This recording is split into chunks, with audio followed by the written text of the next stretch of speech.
What's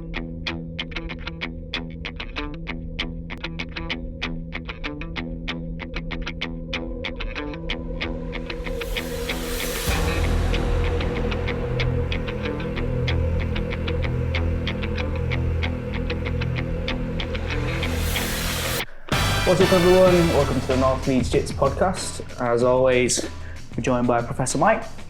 Hi Professor Mike. Hello Tim, how are you? I'm good man. Good. And we're joined by my good friend Kane Daniels, who second time I've interviewed him, obviously first time he's been on this podcast. And Kane's a strength and conditioning coach with some amazing background and expertise we'll dive into and talk a lot about coaching and his background. So thanks for being here, Kane. No worries, mate. Thanks for having me. Man, awesome to have you. So, Kane, do you want to just do a quick intro about your background and who you are, and then we'll dive a bit deeper into different bits? Yeah, so I probably won't go too far back to bore everyone, but ultimately, from a career standpoint, we've been working in strength and conditioning now for the past 8 years. So pretty much graduated from Leeds Met in, when was that now? 2012, I think, 2013. And yeah, took my first job in strength and conditioning with Huddersfield Giants. I was there for 5 seasons. I worked my way up from the academy all the way up to the first team in that time, to become head of strength and conditioning at the age of, I think, 24, 25, wow. I think it was. And then went from there, went to KR, had the opportunity to kind of head that up. So did that for the previous 2 seasons.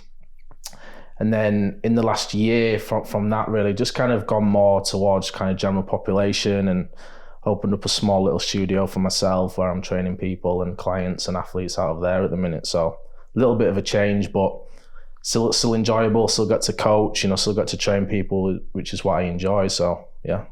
And you come from a real kind of a sporting background family, right? Your dad's been doing martial arts since he's super young, and your mum into fitness, and you got a sister that's into jiu-jitsu some stuff. Tell me a bit about your family. Yeah, so growing up, very much health and fitness related family. So my mum and my dad, both personal trainers, both teach a lot of classes, still do that now.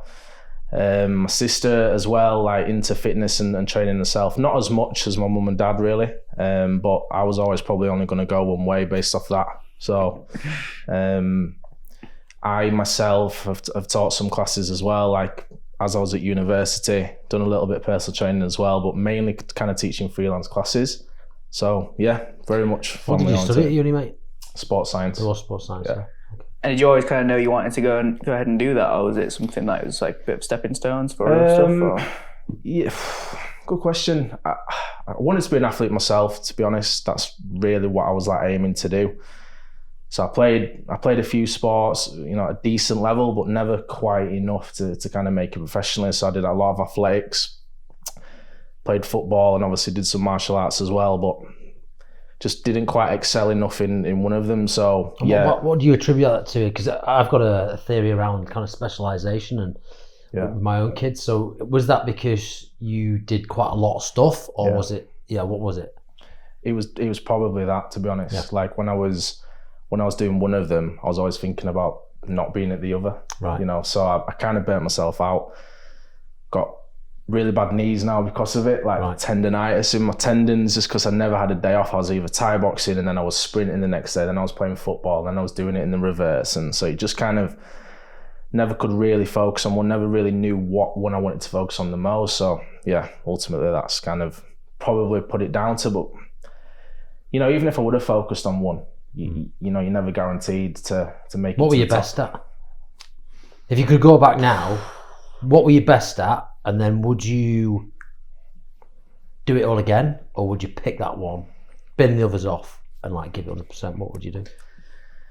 You know what? Probably naturally gifted at probably Thai boxing and boxing, probably.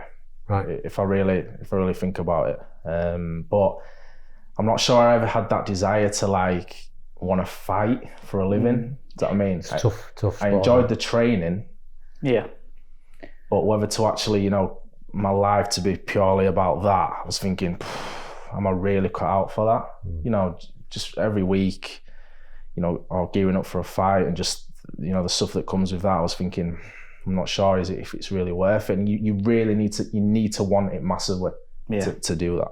It was the same for me in Thai boxing. Like, love training, love the atmosphere and getting after it in the hard rounds. But then when it came to like competition stuff, I was like, I hated the prep. Like, suddenly it turned into like suddenly the fun sparring we were doing turned into just like something else. Yeah. And like every time I was getting ready for like a competition or anything, it's like it wasn't enjoyable anymore. And it has to consume you, doesn't it? Because it's only the kind of top 1% ever kind of make anything out of it. So you could be that journeyman boxer, just getting damaged, like and earning nothing. Well, that's no fun.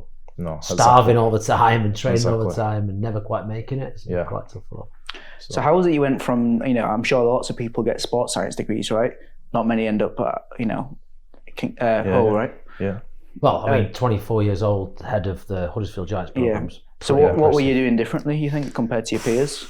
It's always quite difficult to answer that from your own point of view, because you don't need to be humble, Kane, right? Well, you only know what you kind of know. So I just had a massive hunger and desire to get to the level I wanted to get to. And how did that present itself? Like, well, some luck as well. You've got to put yourself out there and be in the right place at the right time, which I think I did. Like when I was at university, for example, I was always reaching out to clubs and their staff, trying to build up a relationship, stuff like that. So rather than just kind of getting my degree and having no experience, like a lot of people did, to be fair, they just thought they could rely on getting a degree in sports science or strength and conditioning, and then they just walk into a job, which is just not going to happen. So, I mean, probably since I was probably about 15, 16, I was coaching, even at a low level. So that's just your local football team, your local rugby team.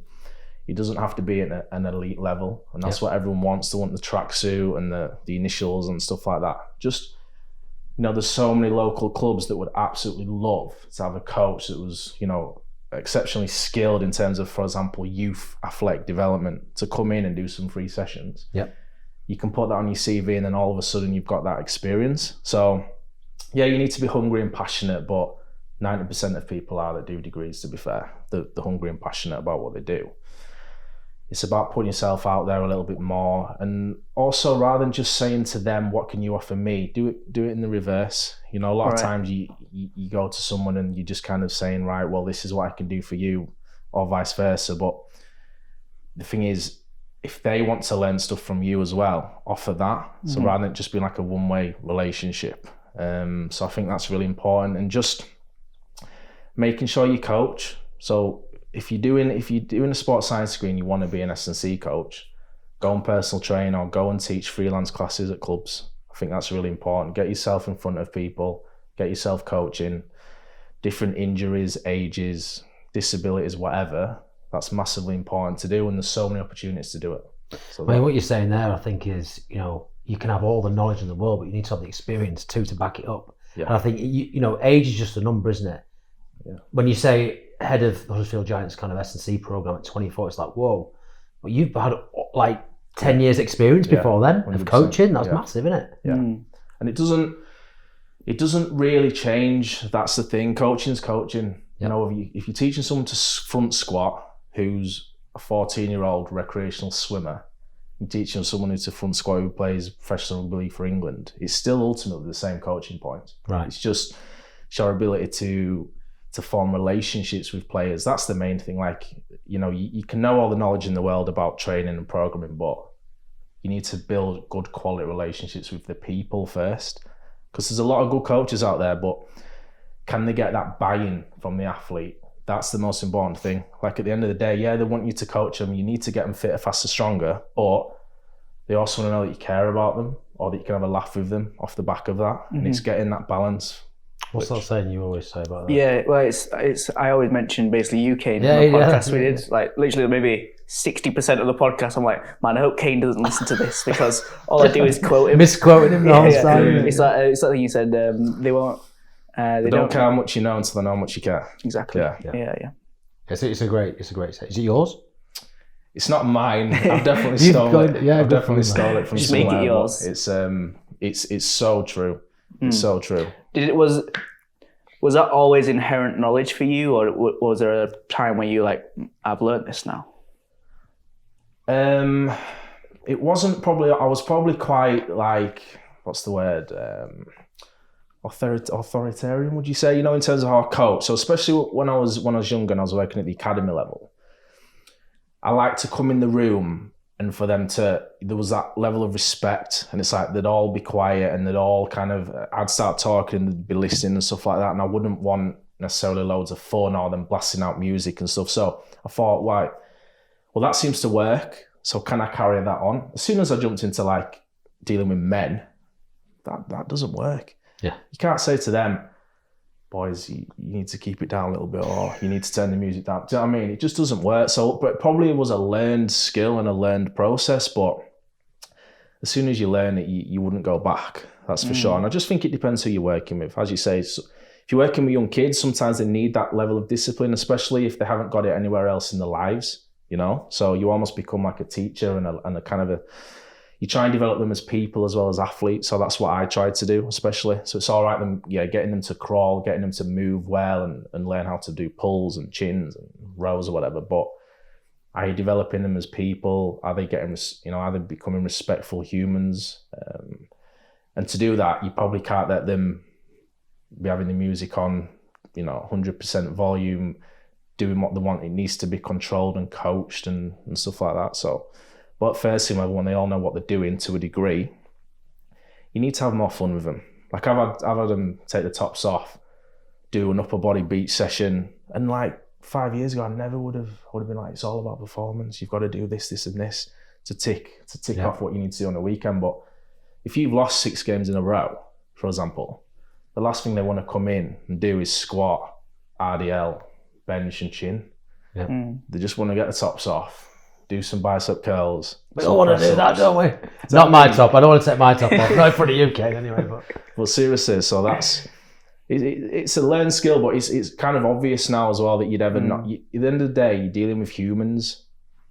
But it's your job as a coach, I suggest, to adapt to your client, right? Like, it's not the client's job to adapt to you. You've got to, 100%. And that's what experience gives you, doesn't it? It's exactly the same for us. Even the difference between our LC1 class and LC2, that kind of 5 to 7 and 8 to 10. It's a different delivery. Has to be. Yeah. The 8 to 10-year-olds are in the middle of the bottom and the juniors and teens. So we talk about them. If you act like the juniors and teens, then we'll treat you like it, and that's what they want. Yeah. We're big kids and we're 8. Yeah. And we talk about the titchy witchy ones, don't we? Yeah. We're only 7, but to them they're older. The little ones, they're just nuts. Yeah. And they need that little bit of like sharp kind of control. Yeah. For that authoritative figure. Mm-hmm. I think they need that. Yeah. And parents want us to do it as well. Like they're always saying, kids out of hand, can you help? It's like, no problem, bring it in. Yeah. Similar to what you're saying about the kind of the development side of stuff, like similar to how we see Jiu Jitsu, right? It's like it's a tool to develop better people. 100%. Character as well. Yeah, characters come up a lot in the podcasts we've done recently with Bradley Hill come on as like a high level competitor in the UK.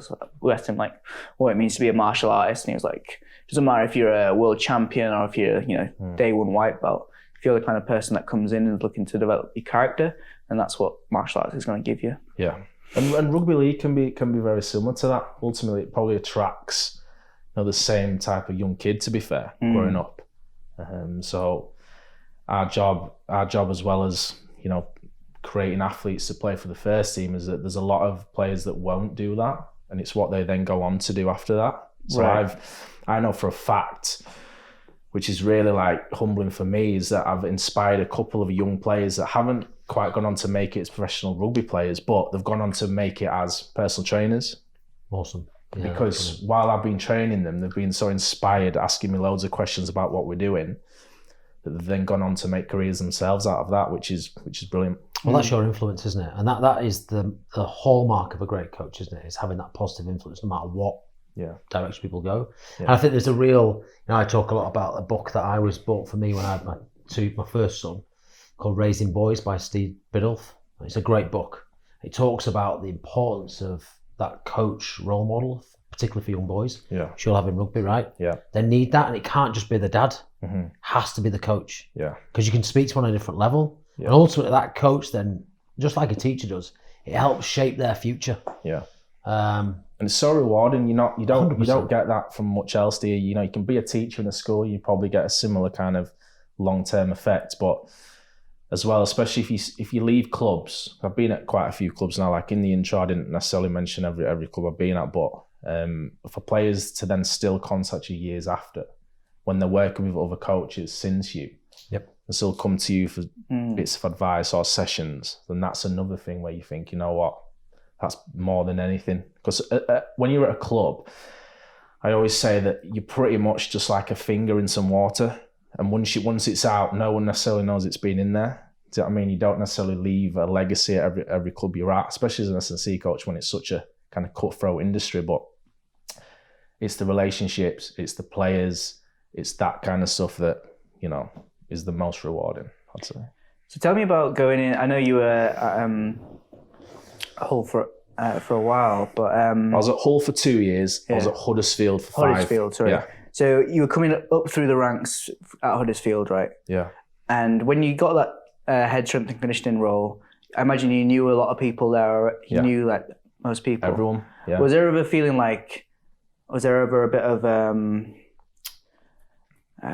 what's the thing where you don't kind of feel like, oh, am I right for this role? Like imposter syndrome, like being so young, kind of in such a high level position. To a degree, mate, but yes and no, because I'd worked with some people in roles, probably in roles technically that would be higher than my role. So obviously in rugby league, normally you start with the academy, or you might start with scholarship, which are like under 16s, then academy, which was under 19s at the time. And then you probably go into like an assistant first team role where you're not in charge of everything, but that's kind of your primary delivery of first team stuff. And then you obviously come into a head role. But in the time that I'd kind of been there, there was quite a lot of coaches that came and went very quickly. And for me, in terms of kind of my theoretical knowledge of performance and strength conditioning, I was thinking you're doing the players a kind of a disservice here with what you're making them do. You know, a lot of players are breaking down, and some of the practice I don't agree with. So because of that, I felt like I was going into the role thinking that I can improve on what they'd had, especially the direct replacement. That the guy that came in was only there for 3 months before I took over. So they were crying out for a change. Right. So it's like a good time to take on that role, because everyone was thinking, for example, like I'll just give you a quick example, but a lot of rugby players are stuck in extension in the lower back. That's just how they are. The ribs are up, you know, and that's just kind of the way they're built. So the last thing you want to do to an athlete like that is load them in extension. So i.e. make them back squat, because it's going to force more and more extension, which is going to put them at risk of, first of all, back injuries, but also hamstring injuries. And the coach before me was just really, really heavily biased on everyone back squats. And it's not necessary. That's how it used to be, didn't it? Like everyone was like exactly. King of lifts, yeah. And now, you know, true sports science and strength conditioning at a high level, everyone's program's different. Everyone responds differently. It needs to be an individualized approach. So, for example, some people won't squat. Some people might do a single leg squat. Some people might trap bar deadlift, you know, for their main lower body dominant exercise. If everyone back squats, 15-20% of the players were just breaking down, basically. So when I came in, I didn't necessarily think that, because I was thinking I can 100% make a clear win straight away and have more players playing. Yeah. The biggest, and that's what the club wants, right? It's like 100%. They don't want people on the payroll like injured. Yeah. The biggest ability in S&C at elite level is availability. Right. And that's the thing. Everyone thinks it's strength, power, you know, whatever. Keeping them healthy, right? 100%. And how do you dovetail in with the kind of, I suppose, technical coaching and stuff like that? Do you meet and kind of like decide like where a player's at, and then from a team perspective, when you're going to train and how you're going to, how does that work on a professional level? All of that, yeah. So I've experienced a few. Some coaches kind of just sit back and let you control everything performance related. And all you probably talk about is the sessions on the field and what they look like. So for example, as an S&C coach, we'll probably say, right, this is how long the boys really should train for today, and they should train at this intensity. And we'll measure intensity either by GPS, and we'll also measure intensity internally by rate of perceived exertion. Yeah, on like a scale. So based off those two metrics, we'll be able to, you know, dictate what the next day should look like. Is that the player's own feeling of RPE? Is like what they're telling you? Like I feel like I'm like 9 out of 10 today, Kane? Or? It's really important that it's from their point of view as well, rather than us saying, right, today's an 8, boys, so rate it an 8. You know what I mean? Because everyone responds slightly differently to the same session. So every week we'll work back from the end goal, which is ultimately the game, and we'll plan the sessions for the week depending on the game demands. So each team will bring slightly different. Oh, really? Yeah, characteristics. Oh, wow, I didn't realise that. Yeah. Okay. So rather than just thinking of it's 80 minutes of rugby league, if we're playing Saints or we're playing Wigan, we know that that's obviously going to be more intense game demands. So we might train a little bit lighter that week. And that's called like agile and tactical periodization. Wow. So every week can be slightly different leading into the game, but every day you want to be having performance meetings with the staff. So the physios and the tactical coaches, this is what we want on the field. And they might say to me, right, I think that we need to train a little bit longer today. We need to do a little bit more technical stuff based off the last game. So, can you give us an extra 20 minutes? And I'll go, yeah, that's fine. We just might need to pull back a little bit tomorrow, for example, to keep the training load, at a certain variable. And that's really important, managing that. Very data-driven role then, is it? It is, and that's why, for me, I love the coaching more than the sports science. Yeah. So I've been lucky enough to have data scientists with me, because the GPS side, that could take 3 hours to analyze properly for each player, looking at the amount of accelerations, decelerations, top speed running. There's so much to it. So, but some guys coming out of uni, that's what they want to do. The nerds really, but they would really struggle to stand in front of 30 players and coach them in the gym, for example. But they love going upstairs, analysing the data and feeding back to the coaches. Mm-hmm. And that's just the role you ultimately choose. So very data driven though. So did you feel like you needed to, I'm trying to think, if I was, 24 and there was a full team of professional rugby players in front of me, I was about to tell them what they need to do, I'll be like, oh man. Did you feel like you had to earn their respect, or was that already kind of I already had, that's the thing, because I already had good relationships with them, because what happened is when I was coaching the academy, but when I was with the first team, I was one of many staff in the gym with them at a time. So I didn't have to come across a certain way to them, because for me then it was just getting to know them as people. Right. So then when I knew them as people on that level, then when I became that guy, and the thing is I'd had good results. While I was at Huddersfield Giants, I went and worked with Oldham Rugby League, who were in the division below. Yep. And for example, Oldham at the time beat a Super League club in the Challenge Cup, and everyone was like, wow, that is the shock of the last 50 years. So, and obviously they'd come and watch. Was that attributed to your kind of work then, and getting them physically to be able to compete? I'd say, yeah. What the thing is with Oldham, I had some really good articles written on my work, which was unbelievably rewarding, because it's not often you get that in sport, especially in rugby. Your job's to get them fit, fast and strong. So if they're not, then you're not doing your job well, and if they are, you're just doing your job. Yeah. But Oldham, they really could see the benefit of some of the stuff I did with them, and it was publicly kind of put out there, which was massive for me. And yeah, sometimes it can be you're thinking, God, there's a lot of pressure on me. There's a lot riding on the season. Every single week you're judged, and the thing is in S&C as well, sometimes it's hard to know how you're being judged as well, because sometimes there's no one above you that knows more or less about S&C, if that makes sense. And ultimately, your team just might be getting beat on a weekend. It might have nothing to do with how fit they are at all. You might have pretty much your full squad available, but you just might be getting beat on all the other factors that are involved in performance. Mm-hmm. So I mean, psychology, tactics, relationships with the head coach, all of that. Right. So unless you've got a performance manager who's really experienced at the top, who can judge you on exactly what you're doing, because sometimes when I'm in the gym with the players, it might be a great session, or I might think it is, and the players might think it is, but that might be the case all year, but we still might get beat 9 times out of 10, Right. So, and then do you lose your job because it's your fault? It's one of the things in sport which makes it tough to stay in long term if that's the setup of the place. Do you know what I mean? I get you. You're not going to be winning every single week, no matter where you are. And there's a few clubs that win more than they lose, but they've got the best players. And that's why. That's why they win more games ultimately. As much as we say, we have a big influence, we're a small cog in a big wheel, ultimately. This might be kind of a naive question, so forgive me. But like, what's the difference between like a personal trainer and a strength and conditioning coach? So, for me, in kind of a nutshell answer to that would be an S&C coach is more focused on improving performance. So, i.e., you might be working in a team sport and you're improving each player to ultimately play that sport at a greater intensity. So, our goal, as an S&C coach isn't necessarily to we're trying to lose body fat or we're trying to increase a little bit of muscle mass or improve general kind of fitness. It's very, very specific to the sport.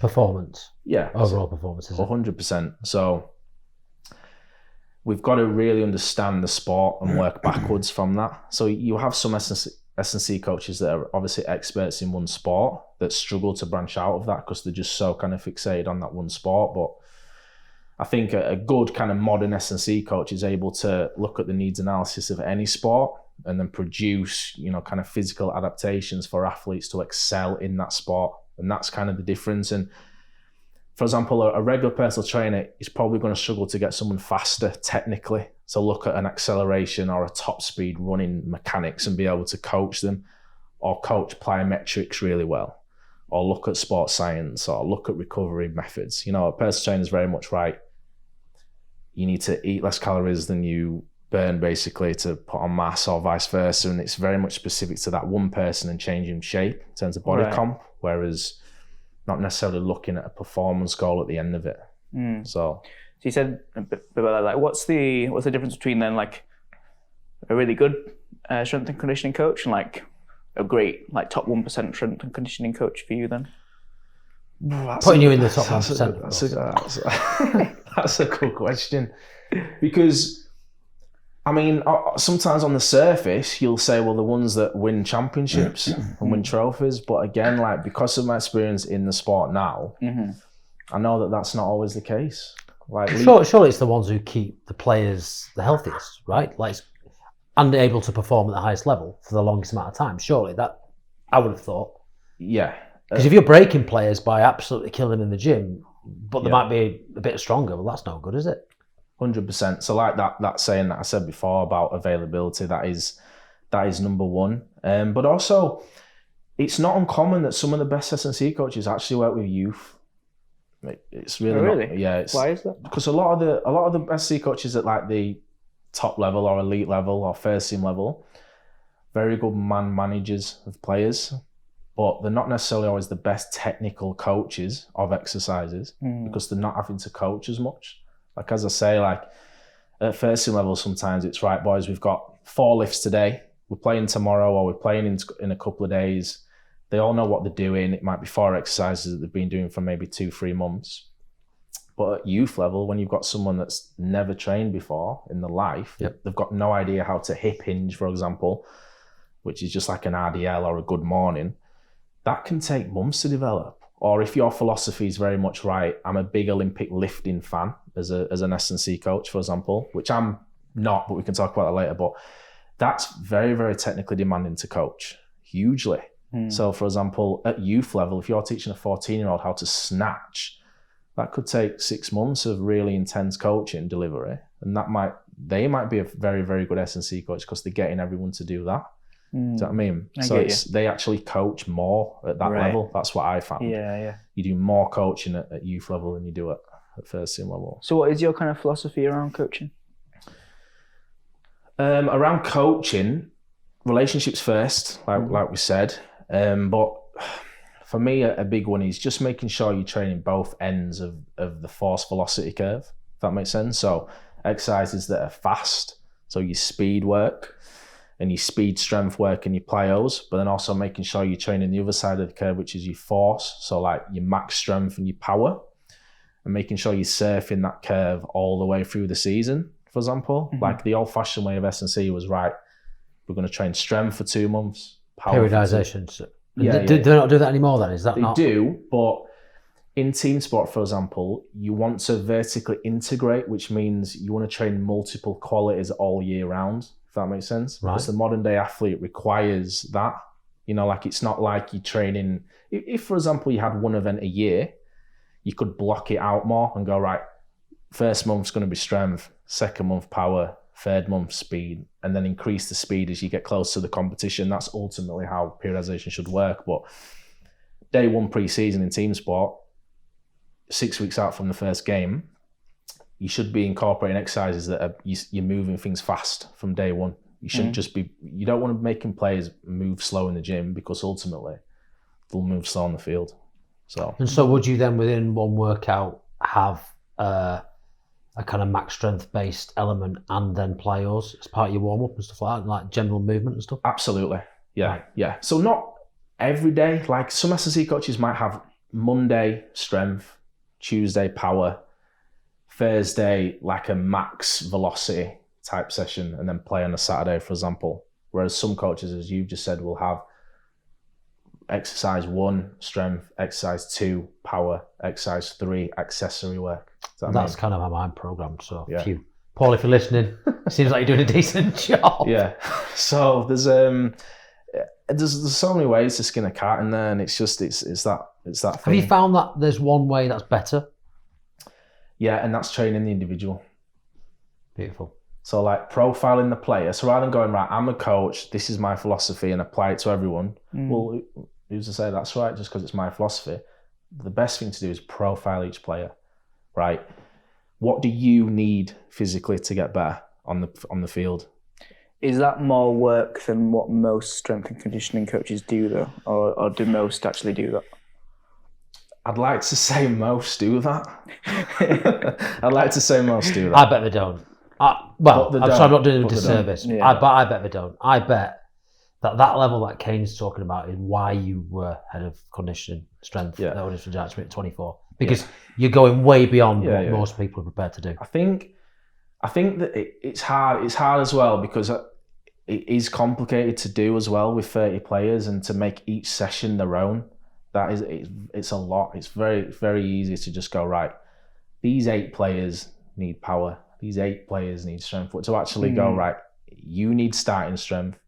You need accelerative strength. You need max strength. You need more plyo. I mean, to do that to each player is tough. It is, but I believe they're the athlete. You're doing them a disservice if you're not going to that level of attention to detail, personally, because they are the pinnacle. So, you know, you're trying to get them better ultimately. And if you're not... Yeah, and I imagine there must be demands for each position that are unique. 100%. And then each person within that position will have limitations or gaps in their own performance anyway. So he's trying to see all those different bits and think, how can we get this kind of top of the pyramid kind of point as sharp as possible? Right? Yeah, that's 100% right. Because it's obviously you've got loads of different positions in rugby league, for example, all need slightly different, you know, training factors, but also, as you say, someone might have torn the hamstring 3 times in the past year, but he might be an outside back that needs to run fast.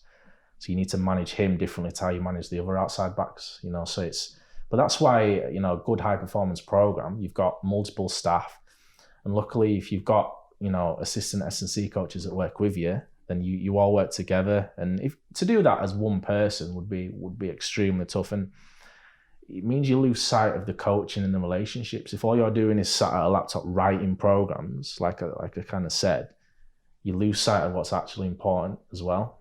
So it's finding that balance between individualizing as much as possible, but like I said before, having the stupid chats with them about how the dog is, and you know, you got to do both, because I've fallen into the trap of being too nerdy as well. So hopefully found a happy medium now. And it must come down to the money. I mean, I don't know if it's accurate, but I was told that there was a coach who was going to go potentially work with Man United on their goalkeeping S&C staff. Okay. And David De Gea had like 3 coaches like specifically working on him. Wow. Yeah. One of the most highly paid footballers in the Premier League in the world.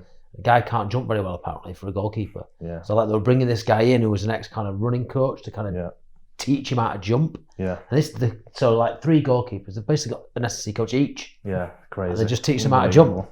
And these are like, this guy's getting paid like 200 grand a week. Yeah. Mental. Unbelievable, isn't it? But that's the level some clubs are prepared to go to, right? Yeah. To make their athletes like excel. Yeah, absolutely. Yeah, I think something we talked about last time we spoke, but the personal training kind of field is like boomed, I think, in like last 5 or so years. Like, it seems like everyone I know is like gone into personal training. Yeah. Do you think there's a lot of failings, like a lot of new personal trainers or traps they're falling into, or things that people could do better? Obviously, you've got like your mum and dad have had such a long history of personal training, so you've been around different era though. Yeah, different era, and just they've got their clients because of years of good results. And there is traps, short courses, 6-week courses that don't really assess competency. That's obviously a big one. I just think like what I've seen is just people that enjoy training and can't really think of anything else they want to do become PTs now. And that's how I kind of think it is. It's like, well, I enjoy training. I like training myself. So what can I do that's as close as that, that I can earn a living from? Right. And I just think like the growth of Instagram and social media is just, it's taking it completely the wrong. Everyone's a fitness expert now. You go on Love Island and you've got a 6-pack and all of a sudden you've got 900,000 followers. Don't mean you're fit though because you've got a 6-pack, does it? It doesn't, but also the fact that fit to look at, but not fit like 100%. Get in the mountains and freeze to death with your 6-pack. Yeah, exactly, stuff like that. And they're not necessarily even qualified, or they're not good coaches, but they've got loads of followers and they can put information out there and everyone believes it and they're earning good money from it. And I just think like a lot like I know some good personal trainers that actually get very, very good results with people, but I also know some that spend 90% of the session looking at the phone or focusing on something. I never really see someone give 3 or 4 coaching points to a client and then they actually change what they're doing and they actually squat better or hinge better, or it's kind of just, all I kind of see is let me count some reps so it looks like I'm kind of doing something and then I can't wait for the hour to be up for the next. I don't think there's that genuine care from every PT that I actually want this person to improve. That's my opinion. When you're at the gym yourself, do you kind of like see that, like, that's the guy training over there, but he's not really, he's kind of like... No, you'll see that easy. All the time. Yeah. Do you ever like, do you ever get the feeling of just going over there, like you need a new personal trainer, man, this guy's... Just slipping in your card like that. No one's watching. Probably the younger me, yeah. Right. I'm just a bit more laid back now. Like, I just think it is what it is. Like, yeah, so I mean, some as well have got a very good online profile as well. They might not be great coaches, but they know how to sell themselves. And you've got to give them credit. Yeah. Like, they know how to put themselves out there well, design all these nice videos and good logos and stuff, and they get people from it. And COVID in particular, with online training and stuff like that, it's just boomed, hasn't it? Like PTs offering that kind of service and stuff. But good luck to them. I don't think you can necessarily throw stones or judge people for doing well. But as an industry overall, yeah, I think that the standards could be better. I do. But I think that's probably the same in most industries. You're probably going to have, there is a regulatory body now in personal training with like SimSpa, which hopefully should kind of raise standards a little bit. But for me, you can't go from not doing any coaching to being a PT in 6 weeks and then having clients that you train. I just think there needs to be more of a process in order to attain that qualification. Seems like it's such an important job though, that's the thing. Like, when nowadays we go to like doctors for everything, right? But they don't necessarily know like lots about nutrition or actually like strength and conditioning work, which is like so paramount to health overall. Yeah. And then it seems like the personal trainer then fits into that slot of like the more health side of thing, rather like the preventative side. It's prehab, isn't it? Yeah, it's like making sure you remain as healthy and as... But then like on the disease side of thing, you've got like a doctor who's going to be training for like years to try to get into a medical kind of field, and then specialise from there. Yeah. And then on the, what I think is probably just as important, the, keeping strong and healthy and having a good diet. And again, that's probably something else again.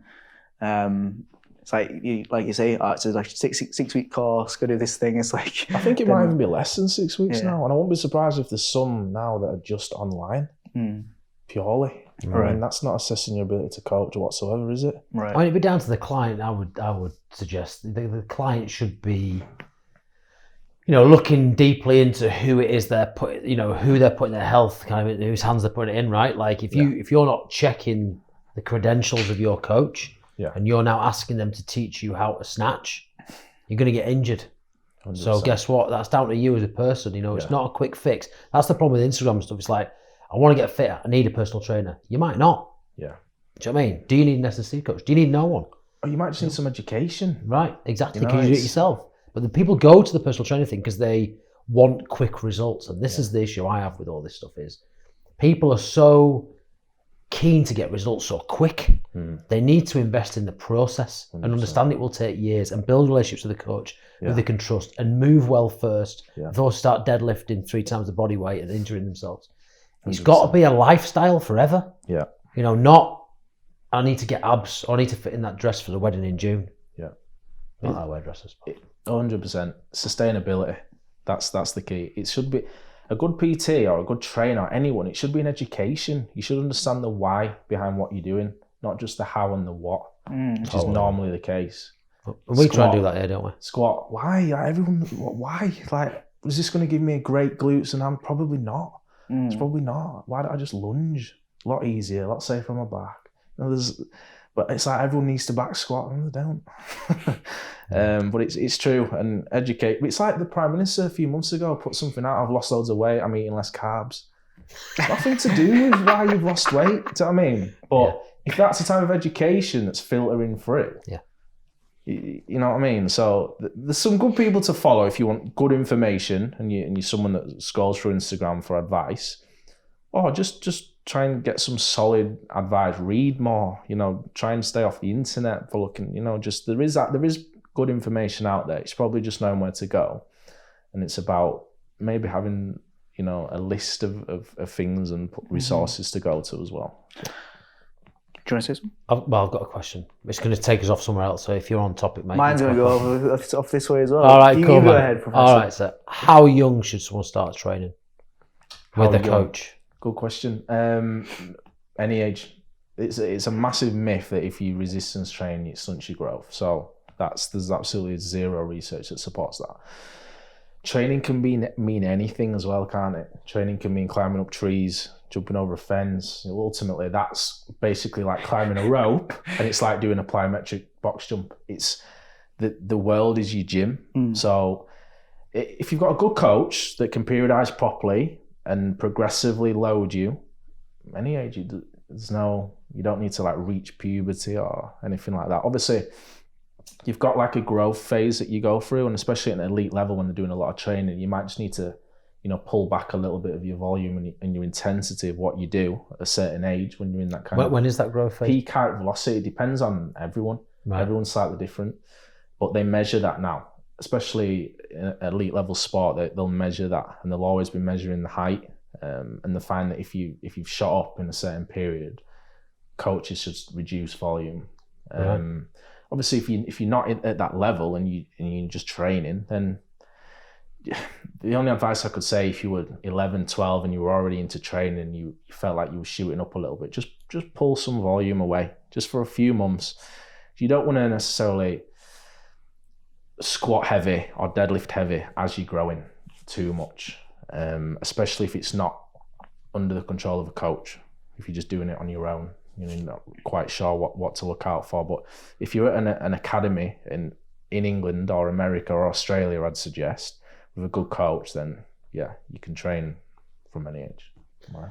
The reason I ask is, and I always bring it back to my son, right, who's a very, very technical footballer, but has always struggled with his physicality. So kid can do 2,000 kick-ups, but can't beat anyone in a one-to-one race over 20 yards. Okay. So we were looking at a potential kind of coach to help him develop his physicality. He's one of those kids that hasn't kind of discovered how to move well yet. And some kids, to me, as I see him on the mat, are natural movers. Yeah. they can fall, they can Yeah. move, they can roll. Yeah. And some kids haven't discovered that ability. There's kind of springiness in them yet. Yeah. And it's something that we're still considering, really. But Okay. it's understanding how, like, where to prioritize. Should you keep prioritizing technical work so you master your craft? Yeah. Or should you kind of take a little bit off that and say, no, the weakness is the physicality. Unless you get that to an acceptable level, you could be the most technical kid in the world. You still won't play professional football because you can't out-sprint the striker. Yeah. Where is that balance?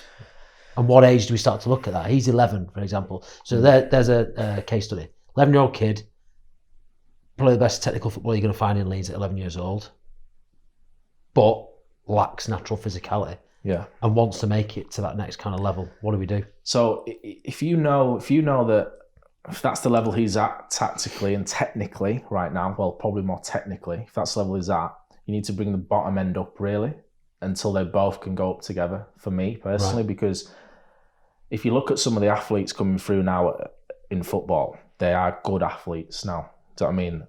Because a lot of the preparation that they do at a young level is to develop global athletic skills rather than just footballers. Like, you'll get some very, very good for just footballers. Look at like Phil Foden, for example, in terms of like physically how he is. He's not tall, but low centre of gravity. He is quite strong. He doesn't really miss games. He doesn't get many soft tissue injuries, stuff like that. So ultimately, like we spoke about before, what is it going to come down to? Like, if you feel like he's not strong enough and doesn't move well, that will probably come back to bite him in the end for injuries. When he starts playing at maybe an academy level, for example, and the intensity of drills is up there, his training load's high.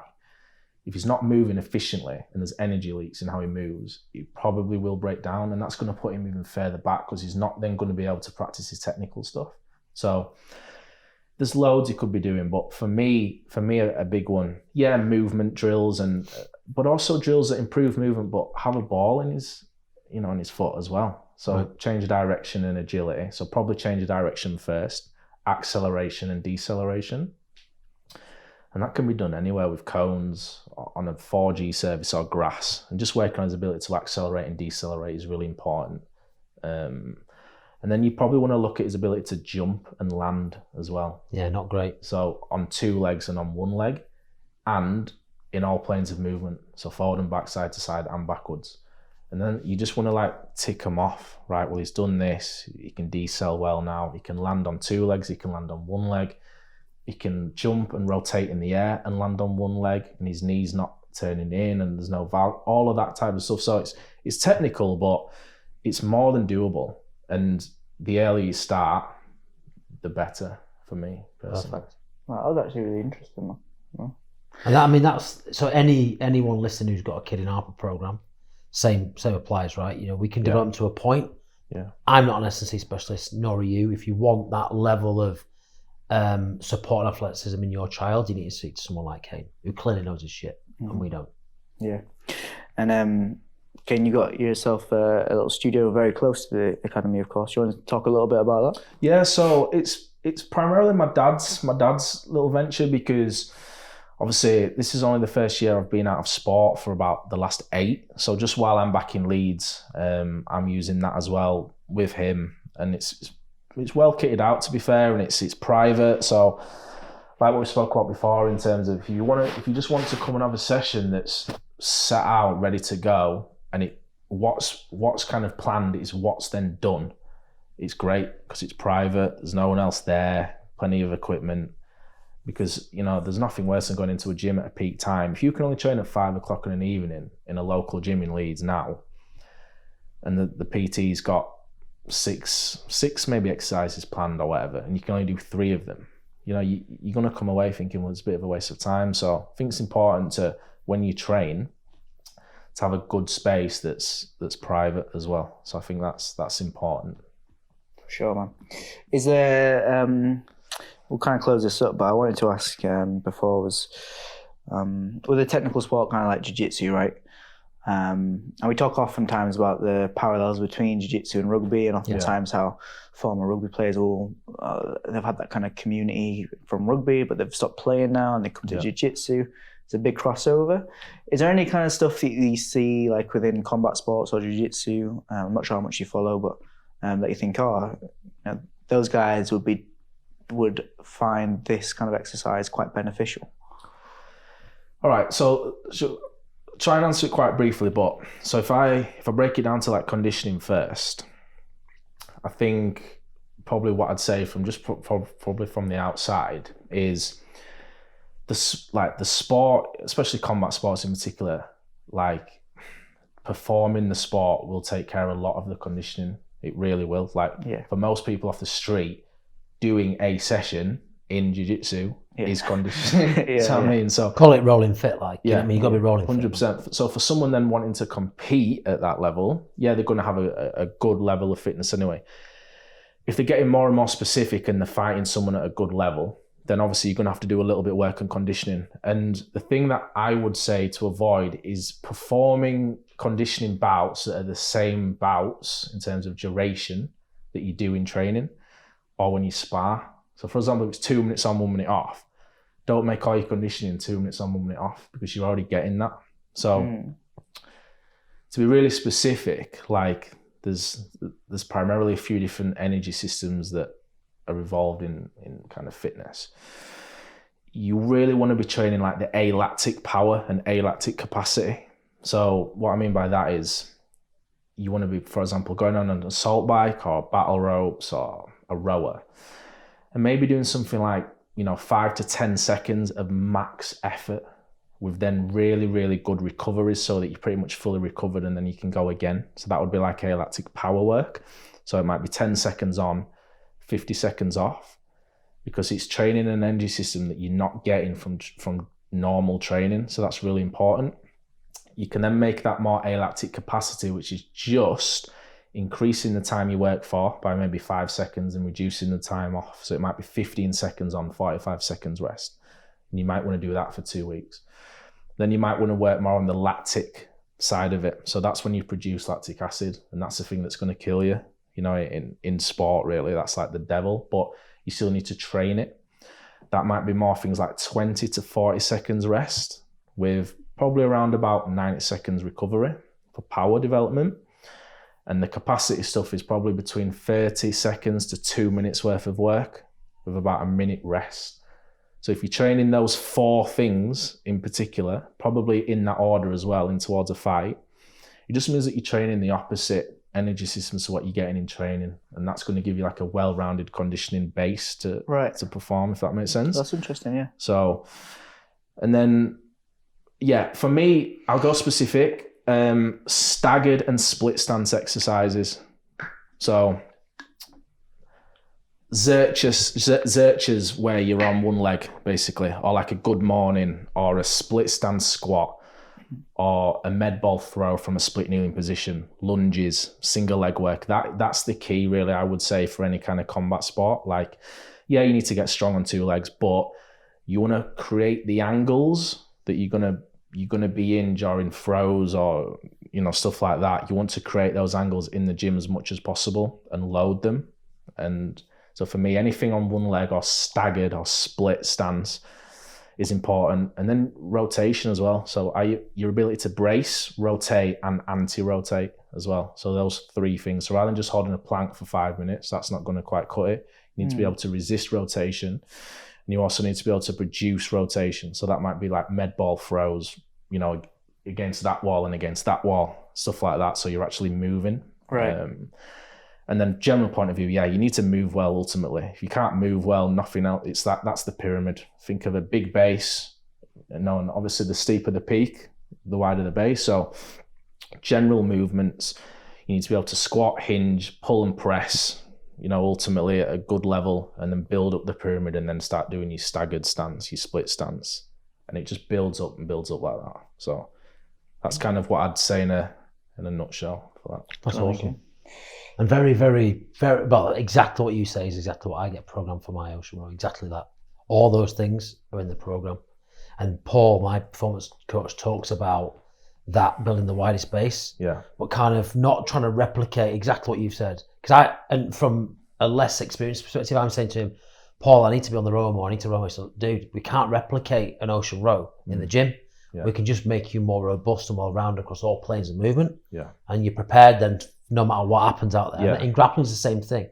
you've got to get rolling fit, but you don't know where your body's going to be in that fight. So let's make sure you're robust across every single 100%. angle all the time. That's so important. Because a lot of people in the gym, they just stand in one plane and they just lift, squat, hinge, whatever. Are they moving that way in the frontal plane? Are they moving that way as well in the transverse plane? So rotational ability is massively underutilized in S&C for me. Like the ability to rotate and anti-rotate, as like you say, move side to side as well as just forward and back is so important for sport. Awesome. Going from the sports, the last question for you, Kane. You come from like a good martial arts background, and your dad's done martial arts all his life and stuff. What for you does it mean to be a martial artist? I think more than anything, like we alluded to before, is just kind of almost the respect from your peers as well. I don't think it matters what level you're at and stuff like that, like in terms of using it to fight people on the street, and I just can't stand any of that. I think the true like martial artists avoid that anyway, and I just think that the more concerned about the discipline it gives you in your life. And I think for me growing up, having that just, I don't know, it just gave me like an underlying sense of confidence as well that you can't I don't think you can get out of much else. You just like, it's a real, you know, for that hour that you train or that 2 hours that you train in, like you feel like some of the pain you go through in training or in fights prepares you really well for any other adversity that you might find in your life.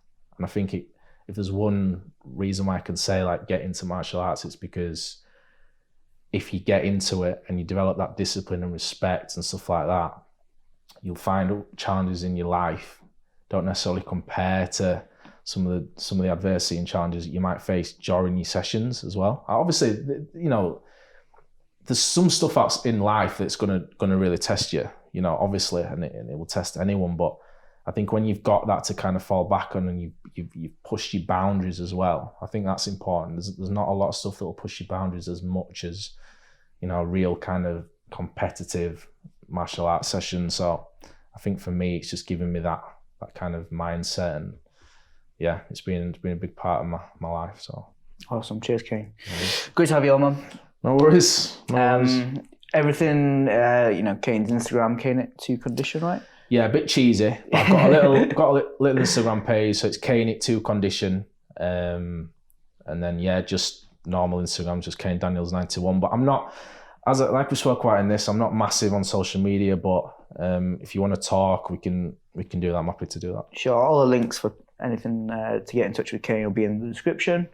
And really informative, man. Love that. I think we're gonna have to do some work together.